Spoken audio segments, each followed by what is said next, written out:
Welcome to the Coffee Talk Podcast. Discussions in this show should not be construed as specific recommendations or investment advice. Always consult with your investment professional before making important investment decisions. Securities offered through registered representatives of Cambridge Investment Research Incorporated, a broker-dealer member, FINRA SIPC. Advisory services through Cambridge Investment Research Advisors Incorporated, a registered investment advisor. Financial planning services through Lighthouse Financial, LLC, a registered investment advisor. Shannon Ross is CEO and managing partner of Lighthouse Financial. Lighthouse and Cambridge are not affiliated. And now, here's your host, Shannon Ross. Well, happy Holy Week, everyone. Welcome to Coffee Talk. I keep saying that to people, and the reactions I get are like, huh? I did not expect that. And I know it's Holy Week, but I was not expecting that at all. Happy Holy Week, Happy Shannon. Holy Week. Happy Holy Week. Feeling extra holy this week? Oh, I am, yes.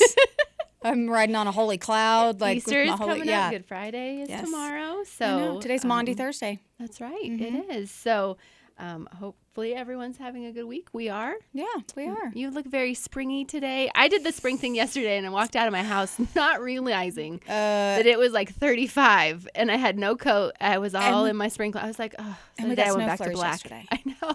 So. Well, I did dress very But- springy today. Yes, I and you have you're sporting debuting a new hat. a new hat. Well, I'm willing. Oh my gosh.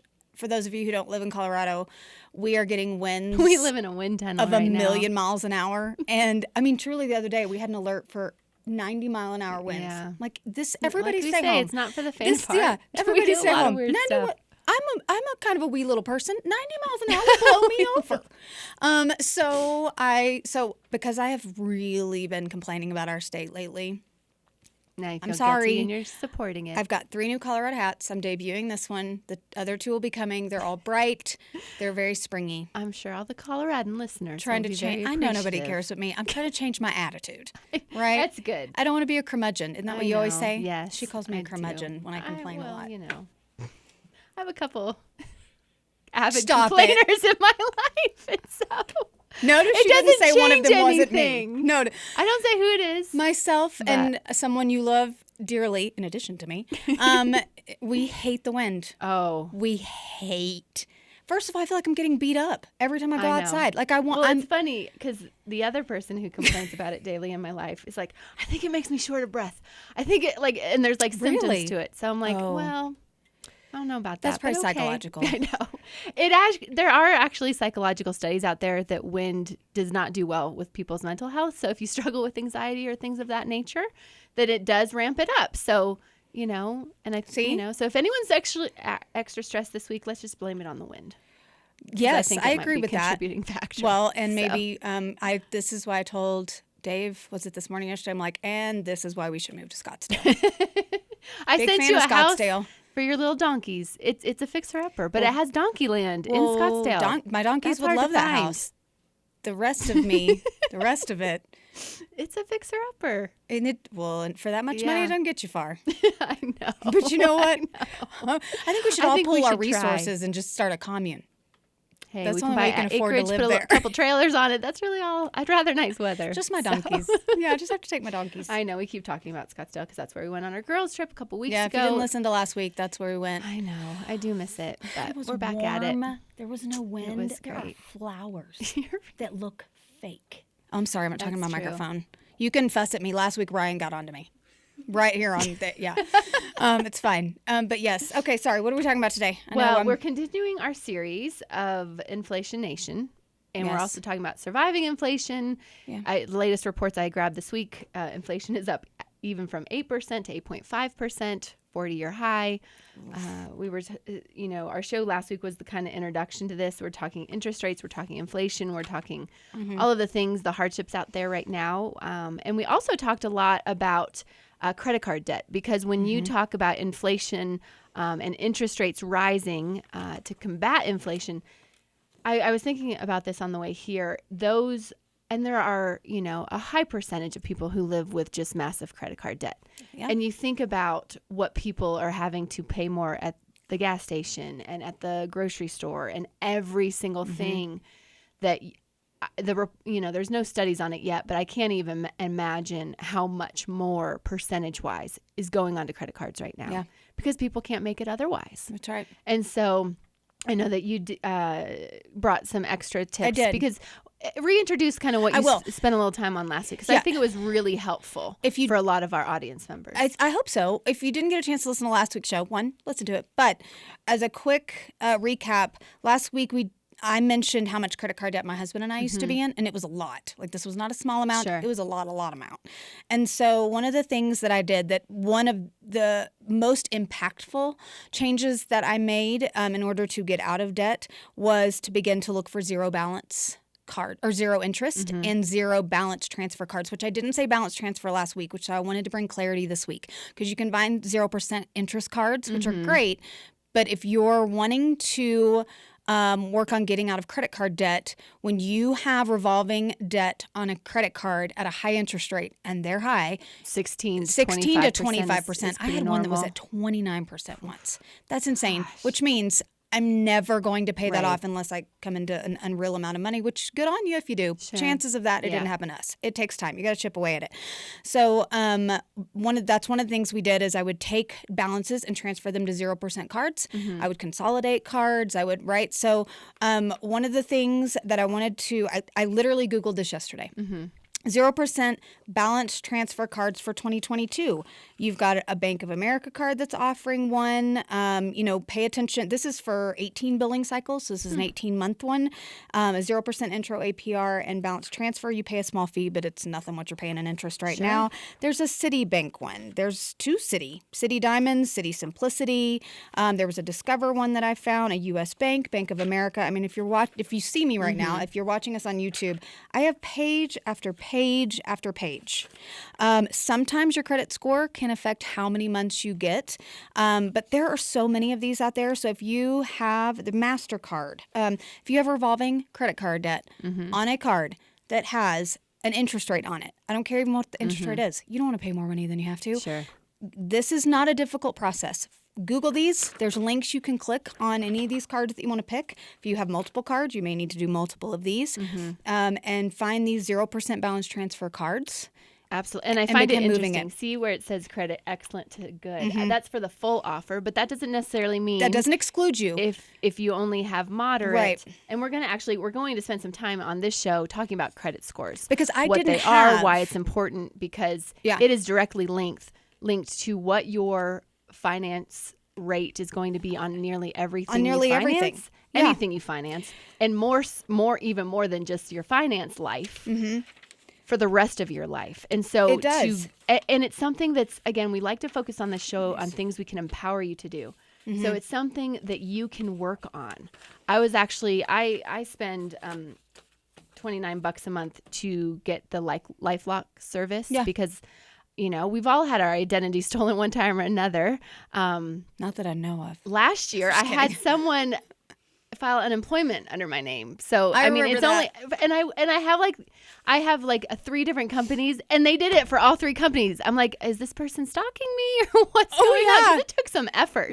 So that's a little concerning, but I don't want my identity ever stolen. So I did the LifeLock thing. What I really like about LifeLock is because it has a really in-depth way to pull your credit reports without dinging your credit, and you can see the transaction details. I did that this morning, and it was interesting because even I have some cleanup work to do. My credit score, I've worked over years to make it good, but even some accounts that I had paid off are still showing. So I have to do some due diligence of calling them saying, hey, no, this is paid off. It should be closed. And why isn't it showing it closed? And, so all of us probably have that opportunity. And so to this show, we're going to talk about, what are some of the, we're going to talk about the 9 benefits of having a good credit score. Yeah. And then we're going to roll that into our last show of the series next week with how to build a good credit score. Okay. Some of it is instinctual. Some of it is not so obvious. And it's stuff that all of us can do to improve it, because even if you are not, it's not really about high net worth. It's not about any of those things. It's about your daily disciplines, your monthly disciplines. Yeah. So whatever you can do to have a good credit score, you're going to save yourself tens of thousands, hundreds of thousands of dollars over your lifetime in what you're going to save and what you pay in interest. Yeah. And so, everyone's heard of a FICO credit score, but, some people don't understand that it's a range between 300, which would be very hard to have a 300. Your finance rates would be through the roof. Right. Top line is 850. There's 3 different credit bureaus out there.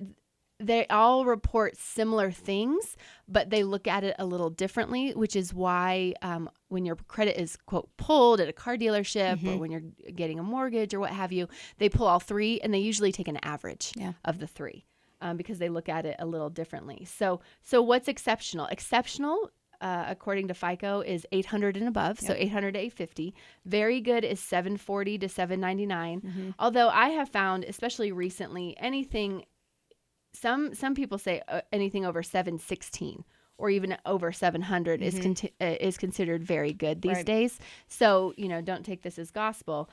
Good 670 to 739 and poor 579 and below.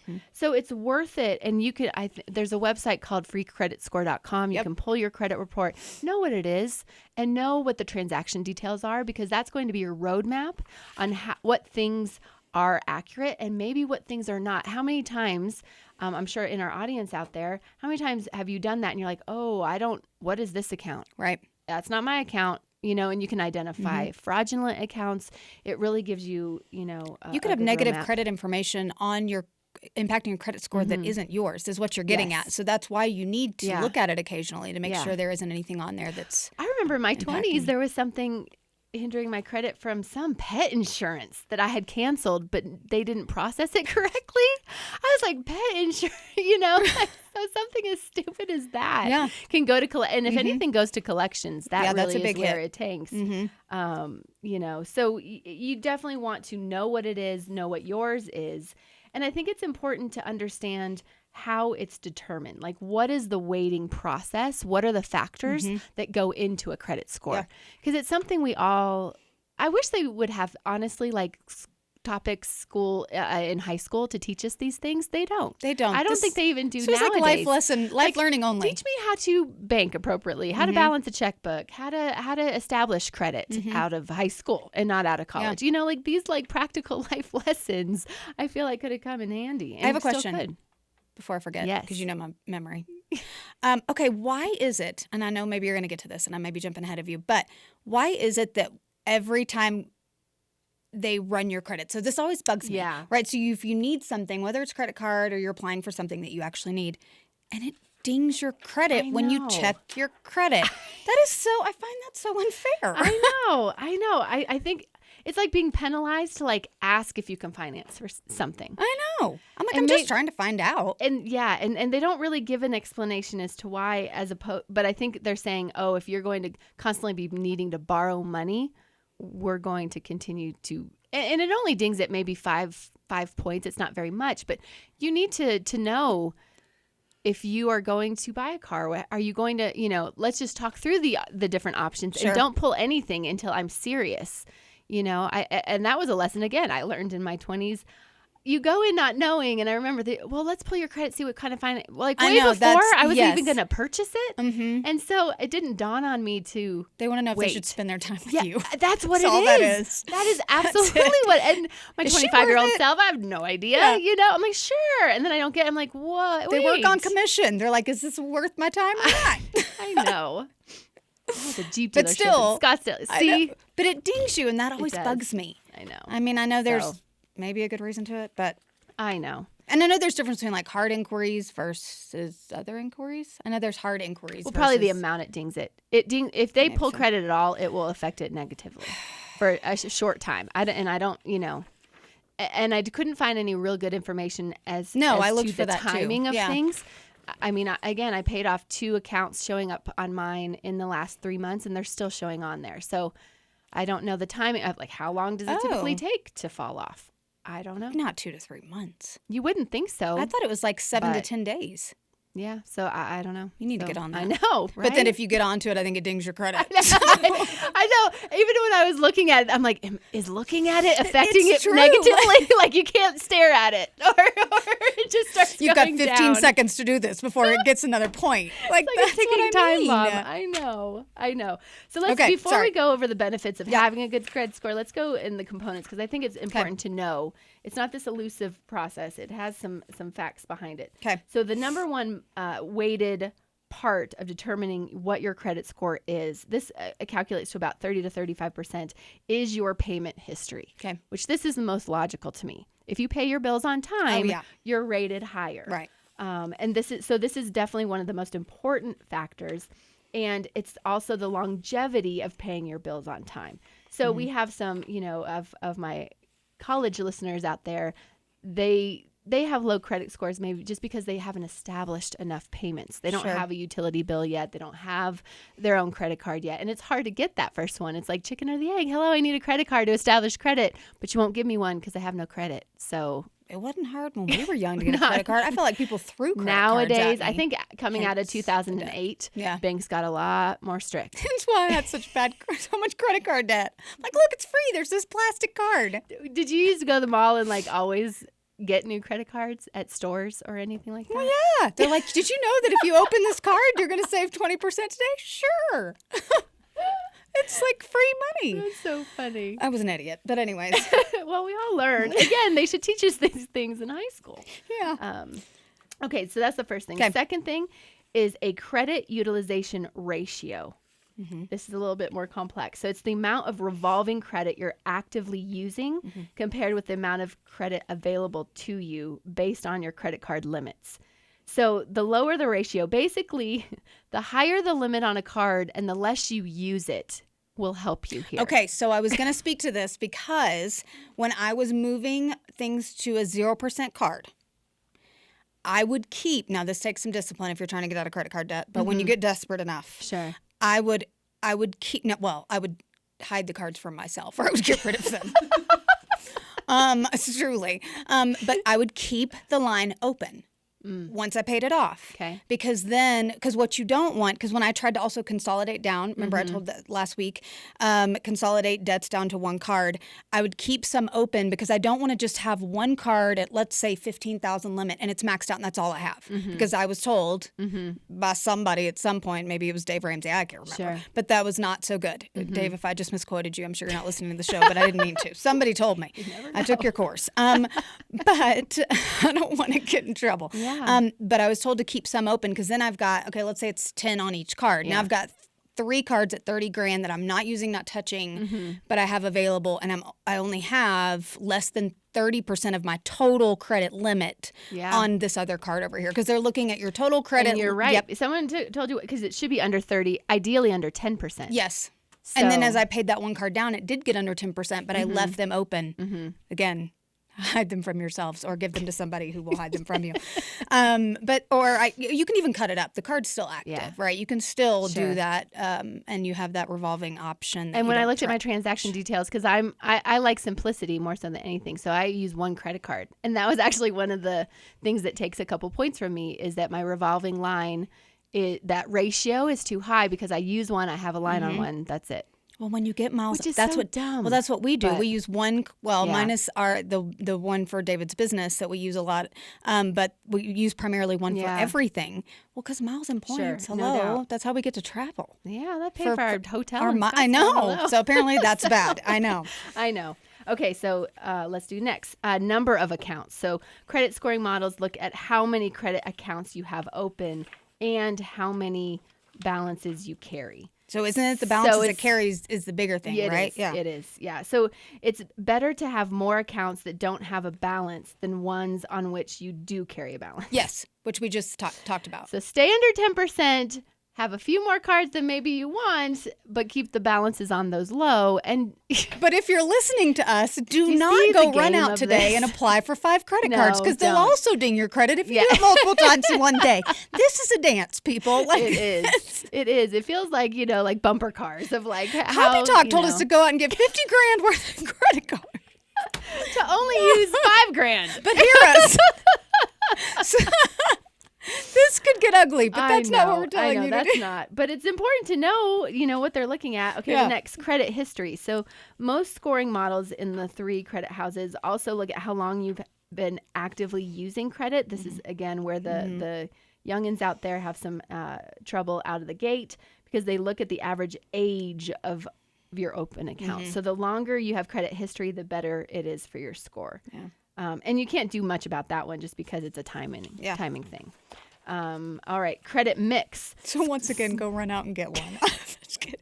Well, you know what? I remember when I was young, my dad gave me a credit card and he put it in my name. Like it was joint. I know. I was actually pretty responsible. I could have gotten in way more trouble because I wasn't more responsible than me. Supervised with it. But I think my mom had just passed away. My dad's like, hey, you gotta take care of some things on your own. So I memorized that number quick, and I kept it for a very long time. I memorized all my credit card numbers, which I don't know why, but I do. But I did back then. But I had my name on it. So because I was like 14 and had a credit card, coming out of college, I had great credit, which really helped us, like our first house, because we did our first house at like 21. We did certain things at a young age because I had established credit from when I was like 14. But not many people realize that. And obviously you have to have a disciplined teenager. You have to have a checking process in place to make sure it's not off the rails. But I think that's something that parents could do to help their kids before their kids are out of the house. Yeah. Depends on the kid, parents. Depends on the kid. It can be very dangerous. If they were like me. But no. Well, yeah. You would it's a good thing you're such an honest person, because now in the age of online, like I have my credit card memorized because I'm always online shopping. You could be an excellent thief, because if you can memorize numbers that easily, can you imagine if you were a dishonest person? Yeah. You could memorize my credit card. I know, I could. Yeah, you could, but you're not. I know your country club membership number. I can't help it. Like, I do remember numbers more so than anything else. So, like, if I hear it once, I know it. Which is good. If we're together and we go, I'm always like, it's this. Is it this? Is it this? And you look at the lady, you're like, it's this. I go, thanks. I can't. It's only 3 digits. This is a problem. Anyways. Okay. Last two of what determines your credit score. Hard inquiries. So you were talking about hard credit pulls. So when you apply for a new credit card or another kind of loan, the lender will request your credit report. This is considered a hard inquiry. And too many can lower your credit score slightly. However, multiple inquiries of the same kind, like if you're shopping for a car during the same period, are often treated as one. Often, not always, though. I have seen this many times where it's not treated as one inquiry. Okay. The impact of hard inquiries go down the older the inquiries are. So you just want to be mindful. Okay. If you go out for a car, don't have them pull your credit until you've really found one that you want to buy and you're at that point. Like you've signed off on everything else. And if they have to pull, a couple banks to get the best rate, that seems to be okay. I mean, you can't just never have your credit pulled. So it's just you being very wise in when you allow it. When you have things like Credit Karma, every time you look at Credit Karma, does that ding your credit? No. Okay. So because they're not pulling it. So you're just looking at what your score is. And there was new regulation. I think it was maybe a decade ago that allowed, like, there were such entities created that had to give you your credit score without dinging you. Well, now that's that's why Credit Karma came about. That's why freecreditreport.com, these kind of websites developed out of that regulatory change. Because why should you get dinged if you just want to know what it is? That's my point. Well, we have Credit Karma, and we'll get alerts via email about our credit score. Like if something dinged it and pulled it down, or something actually worked to pull it up, it'll send us emails. And I love that. But it just hit me. I'm like, is that... Yeah. I'm not getting dinged every time it tells me, hey, your credit score's better. Right. But it also went down a point. Yeah. And now it's down. That's funny. As long as I don't get one that says nosedive. Like, I just don't want that email. I know. And the last thing, this definitely is the most obvious one, negative credit information. So if you have had a bankruptcy or have a collection account, that can negatively affect your credit score as well. And I think you brought up a good point a couple shows ago because I think medical bills are one of those things that people get away from people pretty quickly because they add up so quickly. that because they put their head in the sand and don't work with the providers, don't work with the doctor's offices, they go to collections where you came from that world. If you had patients working with you, you didn't send them to collections because you wanted a payment plan, because you wanted, ideally, you would work with them because you wanted your money back for the practice. Yeah, we wanted to get paid. I mean, if we had patients that, unfortunately, there are a lot of institutions out there that will even try to scare you into, well, if you don't pay at least this. Listen, if you're sending in $20 a month, $5 a month, you'll be at least back when I was in billing. It's a possibility to at least explore. Well, what I mean is that we weren't allowed to send anybody to collections, even if they were faithfully sending $5 a month. I don't know if that's changed. I can't imagine why it would, because if they see faithful payments on an account, the medical they're not charging you interest, right? This isn't at a collections agency. So you're just working down a balance. So if you're faithfully sending in money, and a lot of times now, actually I know UC Health does this. I know Colorado University does this. They'll set you up on automatic payments, which I highly recommend for anybody getting out of any debt. If you can set up automatic payments, so it'll be an automatic to where you don't have to think about it. Once it goes to collections, you're facing a different beast. But not to be scared of a lot of people can't pay off their entire medical bill balance, especially if it's a surgical procedure. Absolutely. So it's important to not go to collections, because then you're impacting multiple things, and your credit score takes a huge hit. Years ago, and I think it's changed now, but years ago, if you were sent to collections based on a medical bill, it didn't ding your credit. That was eons ago. I've heard today, this is just me talking, I've heard today, just because I still look into this occasionally, I've heard today that it can, but it's still not as significant. But you don't want to need dinging your credit. Absolutely. And you sure as heck don't want to go to collections. If you can work with your provider, you prevent the collections altogether, which will always be helpful to you. Collections agencies can get scary and mean. They're like threatening to take your firstborn. I know. I'm not a big fan. Kill your dog or something. I'm kidding. They're mean. They're sweet ones. I'm sorry. I'm in rare form. I'm off tomorrow. This is like my Friday. I'm in rare form. But I'm just saying, they can get, I've had some nice ones. They're very threatening. They can be threatening. I've had some nice ones in the past, but more often than not, they're kind of mean. But, imagine what they have to deal with. So sometimes I'm like, be nice to the people who call you from the credit agency. You catch more flies with honey. I'm sure they get yelled at all the time. Oh, I'm sure they do. They picked that job, but still. No doubt. No doubt. Well, before we close it out, I want to finish with the 9 benefits of, we got a little bit of time. Oh, good. I want to go through the 9 benefits of having a good credit score, because you might not, some of these are not obvious. We'll start with number 1. This is the most obvious one. If you have a better credit score, you will have lower interest rates on credit cards and all loans. The example I wanted to point out, especially in the mortgage rate industry, because it's such a large amount. So for instance, for a $250,000 mortgage, if you have a credit score that only allows you the best rate at 5.5% versus if you're excellent and can have a 4.5%, so just 1 percentage difference, over the course of that loan, you will pay about $55,000 more per $250,000. Wow. Write that down. If you're getting a $500,000 loan, you'll pay $100,000 more for that house over time. And it only sounds like 1%. And it's only 1%. So these kind of things on your longer term loans matter a ton. Good nugget, Shannon. So just saying. I like that nugget. Second reason to have a good credit score: better chance for credit card and loan approval. So as you went through your balance transfer credit applications that you brought, the better your credit score, the full amount that you'll get in terms of, can we have 0% for 20 months or 24 months or whatever the max terms are, you will get those. And you'll have more confidence going in. You won't be going in, man, I don't even know if I'm going to get approved or not. You know that you will. And leads to our third one. You have more negotiating power. If you are a good borrower, more banks want you as a customer. So they will work with you, and you can negotiate a lower interest rates on some loans. Sometimes you can call in. If you have good credit, you can call in. You can get a higher bank credit card balance if you want it. You can call in, and they can work on lowering your current interest rate. They're very creative on what they can do if they feel like you're faithful and reliable. You can get higher limits. So I just mentioned that. So your borrowing capacity, it's based on your income, but it's also based on your credit score. And oftentimes I have found that, if I want to increase a limit on a card because I want to use it for more things, they oftentimes, which I think they should do more research into validating your income, but sometimes you just fill out a form. They just send you this thing and that then says, they're tell me saying, your income.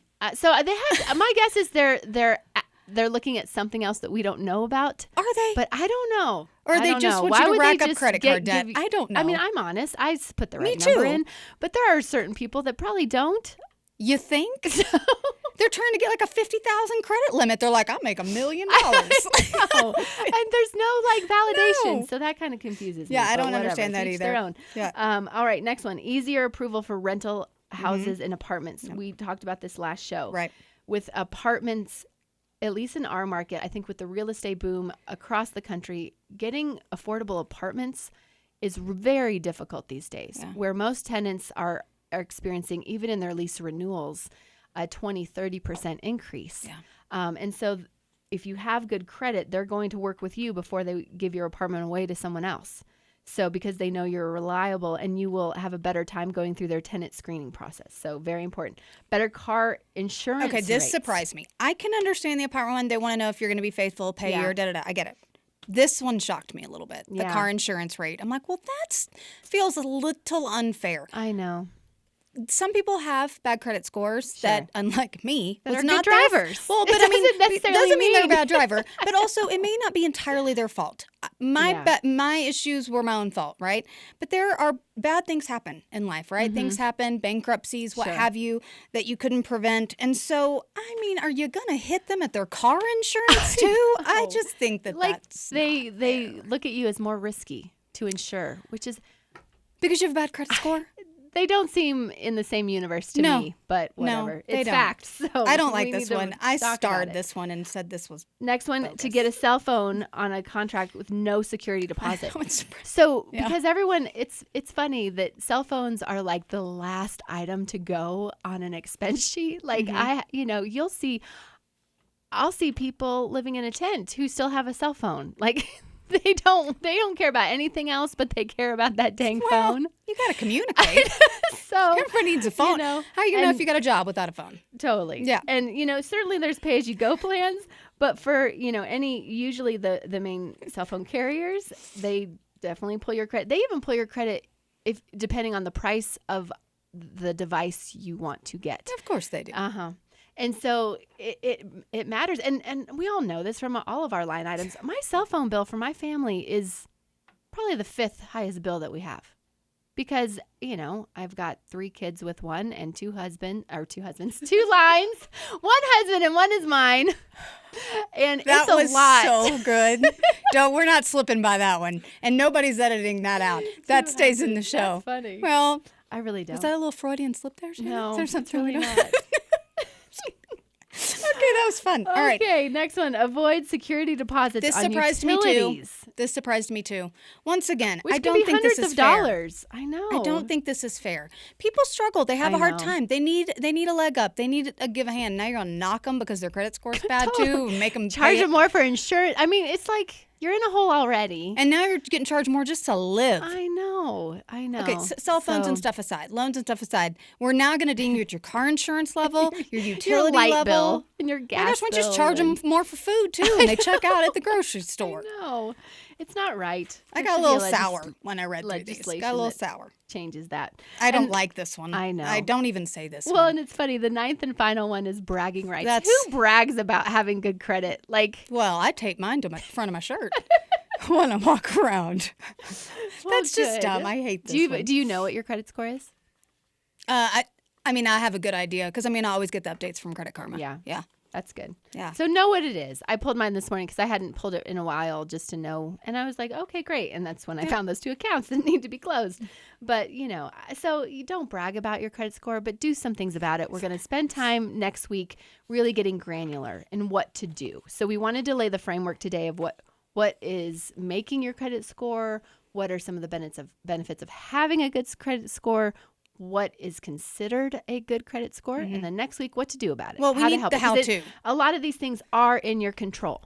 So Yes. you get a little bit more diligent. You get a little bit more disciplined. You make it a priority. You get more intentional, and you can see how many areas of your life you can impact positively. Yeah, it's a so trickle-down that's effect. what we're going to spend next week. But before, how can people find us? Thank you for our YouTube audience. That's my favorite. I love our YouTube. I do too. Thanks, I love watching Kelly. You do such a good job. She does great work. She makes us look pretty good. I know. Except I still can't get rid of this dot. Well, there is a thing about seeing yourself on YouTube. I'm like, oh, well, maybe I need to do a skincare regimen. I need to go get a chemical peel. No, I'm just kidding. Kelly makes us look good to be on camera. Everybody. Hence the hat, right? So I can cover up at least half my face. Right. So other than our Copy Talk podcast YouTube channel, where else can people find us? You can't say YouTube without ringing the bell. Subscribe. My belt. That was bigger. Better. CopyTalkPodcast.com, our website, Instagram, DM us. Oh, what's it? Copy Talk Podcast. What were you about to ask me? You looked at we me have to come up with our off. own hashtag this week. Oh. That was the Bob move. That's what my dad does. If you're listening, you didn't see my face. Bob, get well soon. Your daddy's my daddy had recovering big surgery this so week. Get well, Daddy. Our most faithful listeners. Yes, so they well are. soon, Mr. Bob. Praying for your recovery, Daddy. Hashtag bragging rights. No. No. Hashtag, man. Anybody? Kelly. Okay. Hashtag bragging rights. No, it cannot be that. It's the one we didn't like. No. Hashtag Not that you brag about your credit score, but what do you brag about? What's worth bragging about? It's lame, but we have to have something. So no one wants to listen to the silence for the last 30 seconds. Can we can we put like crickets? Can we put that in? Hashtags, I don't know. Credit. See, it's like we lost our arms when we didn't have somebody giving us a hashtag. We'll work on it. Hashtag credit something. Come on, credit something. Not credit. Don't hashtag credit something. Hashtag credit. Hashtag good credit. Okay, fine. Hashtag good credit. That's real original. No, me. All right. That was lovely. Well, Edit we'll that do better last next part week. out. But thank you, everyone. Have a wonderful week. We'll see you next time. Thanks, everybody.